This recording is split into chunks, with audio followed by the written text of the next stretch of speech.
첫 뉴스는요? 네, 각 후보들 유세 현장 먼저 전해드리겠습니다. 더불어민주당 문재인 후보는 어제 국민의당 안철수 후보를 겨냥해서 호남을 정치적으로 이용하고 있다 이렇게 비판했습니다. 광주 유세에서 호남을 위해서 뭐 하나 한 일 없으면서 호남을 정치적으로 이용하는 사람이 과연 누구냐 이렇게 물어보자 유세장으로 몰려든 시민들이 안철수라고 답하면서 호응한 겁니다. 예, 그러니까 이제 안캠프에서 호남 홀대론 그리고 뭐 안철수 후보가 민주당의 호남을 이용한다. 뭐 여기에 대해서 그 다음날 유세장에서 응답을 한 거죠. 예. 요 대목은 저희가 유세 당시에 문재인 후보 육성을 잠깐 들어보겠습니다. 박정희 유신 독재와 맞서 싸웠습니다. 그때 다른 후보들은 어디서 무엇을 했습니까? 나주혁신도시 한전 이전, KTX 호남선 노력할 때 다른 후보들은 무슨 일을 했습니까? 호남을 위해서 뭐 하나 한 일이 없으면서 호남을 정치적으로 이용하는 사람이 과연 누구입니까? 자, 1번 후보는 어제 이런 이야기를 했고요. 자, 2번 후보는요? 네, 홍준표 후보는 어제 부산과 울산을 찾았습니다. 그러면서 문재인, 안철수 후보 동시에 공격했는데요. 문재인을 찍으면 누가 대통령이 된다? 김정은 이렇게 대답을 했고요. 또 안철수 찍으면 누가 대통령이 된다? 거기 있던 사람들이 박지원이라고 하자 그렇죠라고 대답한 겁니다. 네. 자, 이것도 홍준표 후보가 유세 현장에서 했던 이야기들 중에 일부 저희가 들려드리겠습니다. 문재인이가 대통령 되면 이 나라 대북 정책을 정하는 대통령은 김정은이다. 안철수가 대통령이 되면 대북 정책을 정하는 사람은 박지원 대통령이 됩니다. 거기 국민의당에 여의도 요물이 한 사람이 있어요. 네. 이거는 지금 1, 2등이 아니기 때문에 2번 후보가 1등도 공격해야 되고 2등도 공격해야 되는 상황인 거죠. 예. 그중에 안철수 찍으면 박지원 상황 된다. 그리고 문재인 찍으면 문재인 후보는 1등이기 때문에 이제 북한이 친북 정권이 될 것이다. 이런 공격인 거죠. 예. 안철수 찍으면 박지원 된다는 공격에 대해서 박지원 대표가 뭐라고 하고 싶을 텐데 애초에 누구 찍으면 누구 된다 공방이 박지원 대표의 워딩에서부터 시작해가지고. 네, 홍준표 찍으면 문재인 된다였죠. 자, 이런 이야기가 유세 현장에서 2번 후보에서 있었습니다. 이제 3번 후보. 네, 안철수 후보는 어제 대전 현충원에 들러서 참배하면서 안희정 지사의 통합 정신을 안철수가 함께 실현하겠다 이렇게 충청 표심에 호소했습니다. 또 대구로 넘어가서는 안보 대통령 되겠다면서 보수 표심 공략했는데 북한이 저를 두고 차악을 선택하는 것이라고 했기 때문에 김정은 정권이 저를 두려워하고 있습니다. 이렇게 이야기했습니다. 네.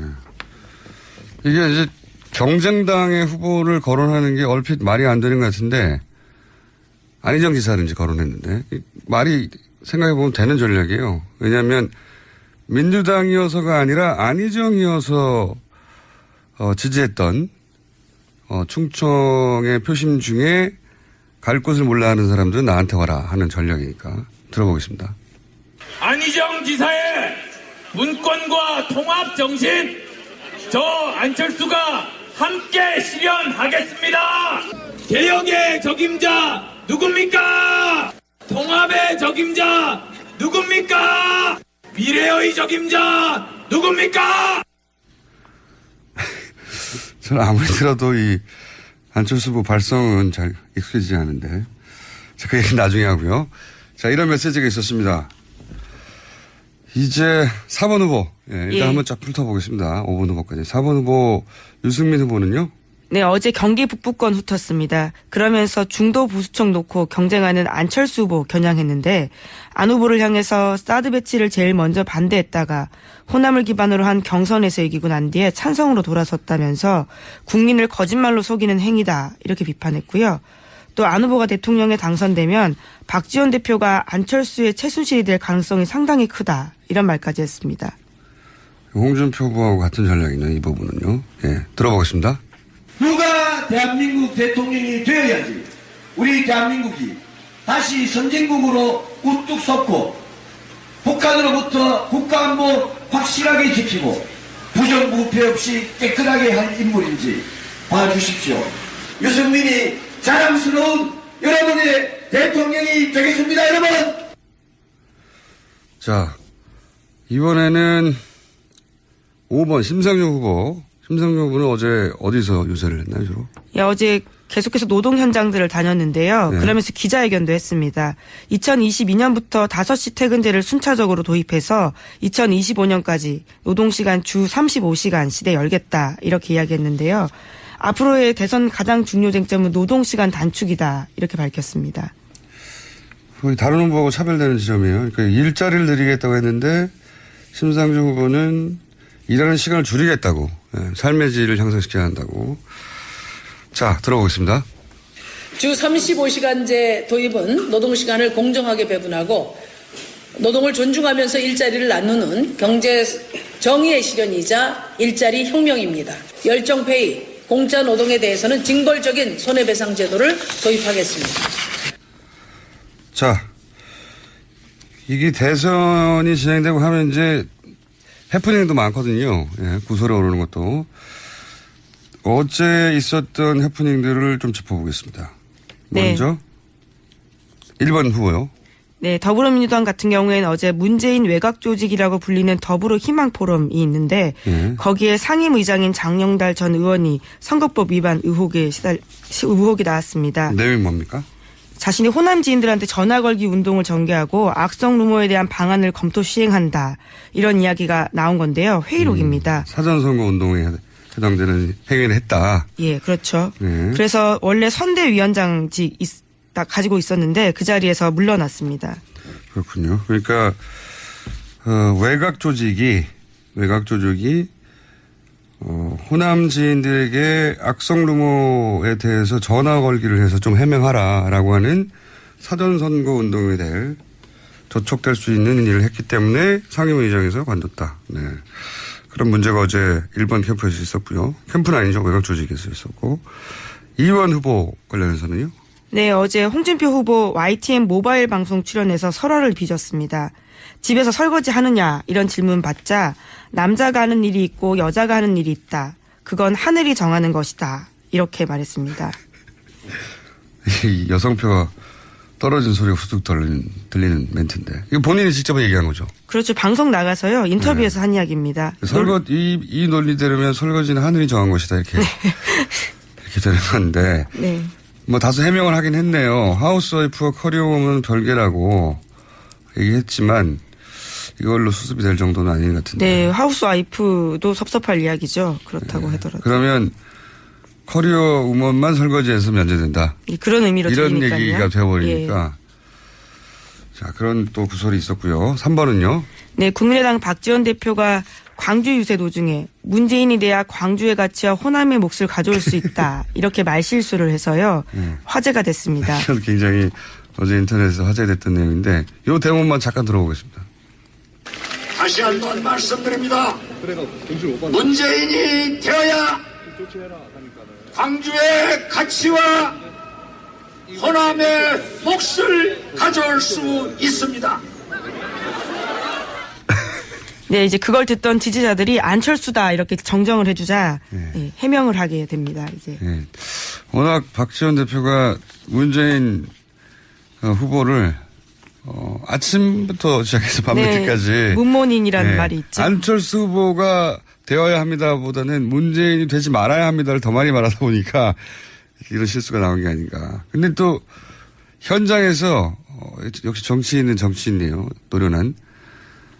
바로 지적을 하자 일부러 한번 해봤습니다. 굉장히 자연스럽게 그렇게 네, 말을 합니다. 광주 시민들이 딱 발각해야 되지 않았습니까? 이런 식으로 넘어갔단 말이죠. 웬만해서는 당황해가지고 다음 말 할 말이 없잖아요. 근데 일부러 그랬다고. 예, 그런데 또 자유한국당은 이걸 놓치지 않았는데요. 정준길 대변인이 관련해서 논평 냈습니다. 박지원 대표 속마음은 문재인 후보가 당선되면 본가인 민주당으로 다시 들어가려고 하는데 이게 부지불식간에 튀어나왔다. 이렇게 말을 얹은 거죠. 예, 이번 대선은 참 재밌어요. 상대방이 하나가 있는 게 아니기 때문에 다양한 전선이 있습니다. 1타 쌍피를 지금 쌍피 기술을 구현했네요. 정준일 대변인이. 그런 해피닝이 있었고요. 3번. 예, 3번 발표했습니다. 예. 4번 유승민 후보하고 5번 심상정 후보는 이런 구설수나 뭐 없었습니까? 예, 어제 딱히 보이지 않아서요. 찾지를 못했습니다. 이분들이 너무 네거티브를 안 하시네. 어제 나왔던 노회찬 의원이 그런 말을 했어요. 심상정 후보에 대해서 제발 네거티브 좀 해달라고. 예, 제보를 해주시기 바랍니다. 두 후보에 관해서 저희가 구설이나 해프닝을 찾아봤는데 없어서 전해드리지 못했습니다. 자, 뉴스는요? 다음 뉴스는요? 네, 그리고 어제 정책 홍보 사이트 하나가 굉장히 화제가 됐었는데 문재인 1번가입니다. 인터넷 쇼핑몰 구성을 차용해서 개설한 홍보 사이트인데 마치 쇼핑몰 사이트처럼 이 정책을 홍보하게 되는 거죠. 어제는 이제 안철수 후보 포스터가 선거 마케팅의 승리라고 제가 했었는데 이거는 문재인 캠프를 칭찬하지 않을 수가 없네요. 이게 사실 정책 선거 해야 된다고 다들 얘기하지만 세계 어느 나라도 정책으로만 선거 안 하거든요. 사실 학자들이 학술대회 해도 학술만으로 싸우지 않아요. 감정으로 싸우지 중간중간에. 근데 이제 그 재미없는 정책을 하여간 들여다보게 만드는 효과로 여태 이 이상의 툴이 있었나. 제가 보기엔 다른 나라에서도 벤치마킹 할 정도의 굉장히 재밌는 발상이다. 물론 그렇다고 공약이 저절로 좋아지진 않죠. 예, 홍보를 이렇게 하는 건데요. 근데 이제 자기 후보 공약을 알리는 툴로는 여태 이상이 없었던 것 같습니다. 네. 어제는 문재인 후보 캠프 정책 마케팅의 승리네요. 네. 이 화제가 됐었고. 자, 다음 뉴스는요? 네, 오늘 KBS 주간 TV토론 열립니다. 밤 10시부터 12시까지 KBS 1TV를 통해서 120분 동안 생방송으로 진행되는데 이번에는 특히 스탠딩 토론 방식 도입했습니다. 잠시 후보들이 앉아있을 보조의자가 있긴 하지만 30초 인사말 하고 나면 사실상 난상 토론이 이루어집니다. 못 앉죠. 누가 한 사람 앉아봐요. 체력이 저질이라고 공격당할 텐데 그 다음에 그렇게 프레임이 짜져버렸으니까 체력 때문에 안 하려고 하는 거 아니냐고. 사실 중요하지 않은 포인트고 얼마든지 앉아있을 수 있는데 못 앉겠죠 아무도. 아마. 이 토론회가 통상은 지지율에 극적인 영향을 안 미치거든요. 후보가 다 결정 다음에 마지막 순서로 보통 이런 중요한 토론회가 있기 때문에 이미 후보를 결정한 사람들이 감정이입을 한 채 네 편 내 편 나눠서 보니까 크게 영향을 미치지 않는데 이번에는 이제 기간도 짧고 자기가 지지할 후보가 정말로 어떤 후보인지 알 시간이 너무 부족하기 때문에 이 TV 토론회를 자기가 지지할 후보를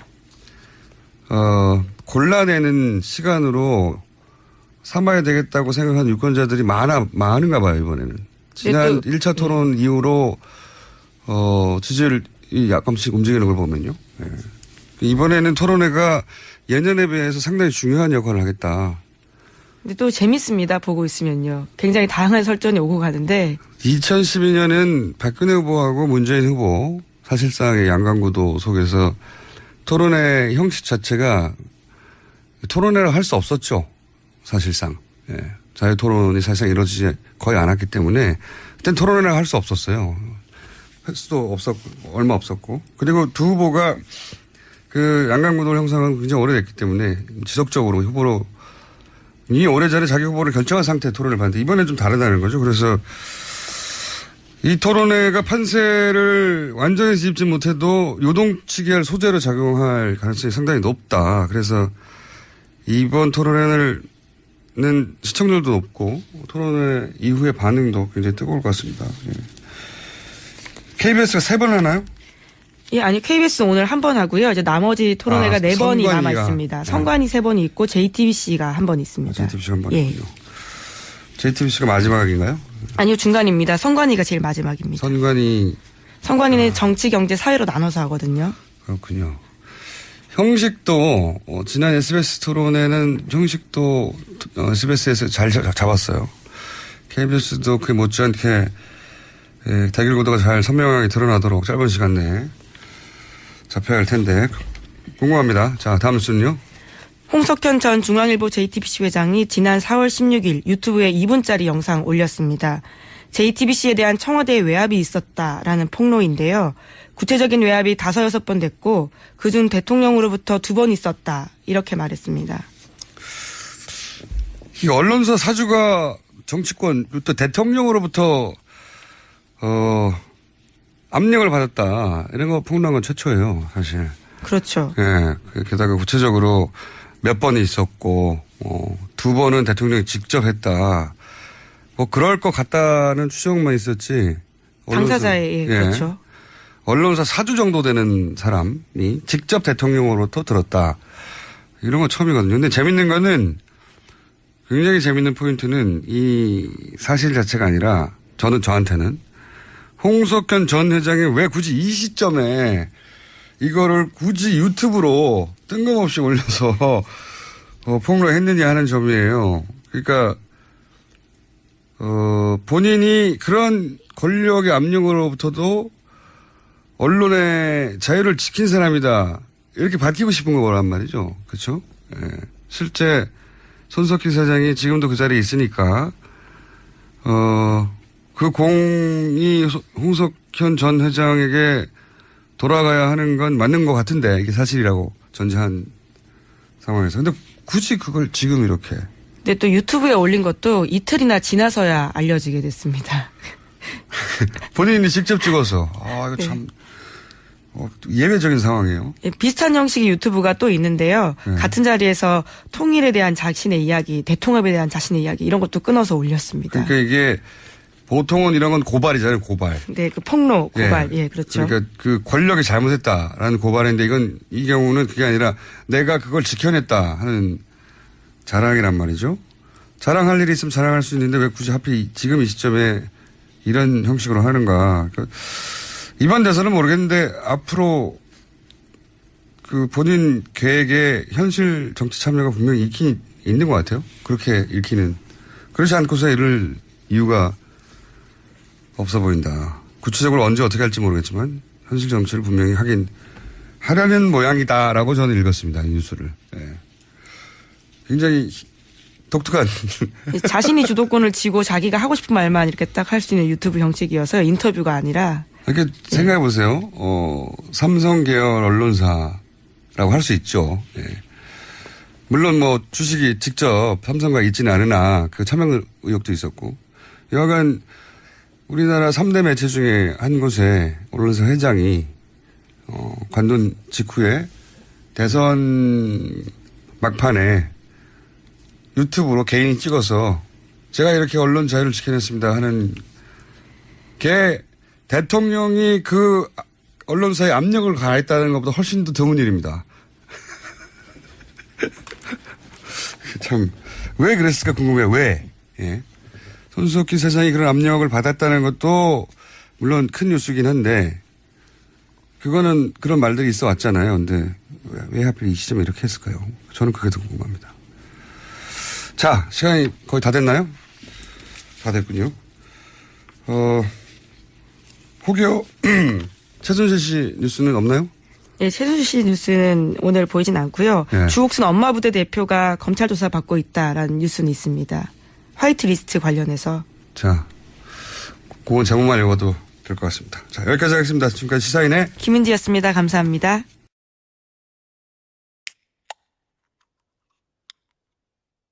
첫 뉴스는요? 네, 각 후보들 유세 현장 먼저 전해드리겠습니다. 더불어민주당 문재인 후보는 어제 국민의당 안철수 후보를 겨냥해서 호남을 정치적으로 이용하고 있다 이렇게 비판했습니다. 광주 유세에서 호남을 위해서 뭐 하나 한 일 없으면서 호남을 정치적으로 이용하는 사람이 과연 누구냐 이렇게 물어보자 유세장으로 몰려든 시민들이 안철수라고 답하면서 호응한 겁니다. 예, 이건 이제 안캠프에서 호남 홀대론 그리고 뭐 안철수 후보가 민주당이 호남을 이용한다. 뭐 여기에 대해서 그 다음날 유세장에서 응답을 한 거죠. 예. 요 대목은 저희가 유세 당시에 문재인 후보 육성을 잠깐 들어보겠습니다. 박정희 유신 독재와 맞서 싸웠습니다. 그때 다른 후보들은 어디서 무엇을 했습니까? 나주혁신도시 한전 이전, KTX 호남선 노력할 때 다른 후보들은 무슨 일을 했습니까? 호남을 위해서 뭐 하나 한 일이 없으면서 호남을 정치적으로 이용하는 사람이 과연 누구입니까? 자, 1번 후보는 어제 이런 이야기를 했고요. 자, 2번 후보는요? 네, 홍준표 후보는 어제 부산과 울산을 찾았습니다. 그러면서 문재인, 안철수 후보 동시에 공격했는데요. 뭐? 네, 안철수 후보는 어제 대전 현충원에 들러서 참배하면서 안희정 지사의 통합 정신을 안철수가 함께 실현하겠다, 이렇게 충청 표심에 호소했습니다. 또 대구로 넘어가서는 안보 대통령 되겠다면서 보수 표심 공략했는데 북한이 저를 두고 차악을 선택하는 것이라고 했기 때문에 김정은 정권이 저를 두려워하고 있습니다, 이렇게 이야기했습니다. 네. 이게 이제 경쟁당의 후보를 거론하는 게 얼핏 말이 안 되는 것 같은데 안희정 지사는 이제 거론했는데 말이 생각해보면 되는 전략이에요. 왜냐하면 민주당이어서가 아니라 안희정이어서 지지했던 충청의 표심 중에 갈 곳을 몰라 하는 사람들은 나한테 와라 하는 전략이니까 들어보겠습니다. 안희정 지사의 문권과 통합 정신, 저 안철수가 함께 실현하겠습니다. 개혁의 적임자 누굽니까? 통합의 적임자 누굽니까? 미래의 적임자 누굽니까? 저는 아무리 들어도 이 안철수 후보 발성은 잘 익숙해지지 않은데. 자, 그 얘기는 나중에 하고요. 자, 이런 메시지가 있었습니다. 이제 4번 후보. 예, 일단 한번 쫙 훑어보겠습니다. 5번 후보까지. 4번 후보 유승민 후보는요? 네, 어제 경기 북부권 훑었습니다. 그러면서 중도 보수층 놓고 경쟁하는 안철수 후보 겨냥했는데 안 후보를 향해서 사드 배치를 제일 먼저 문재인을 찍으면 누가 대통령이 된다?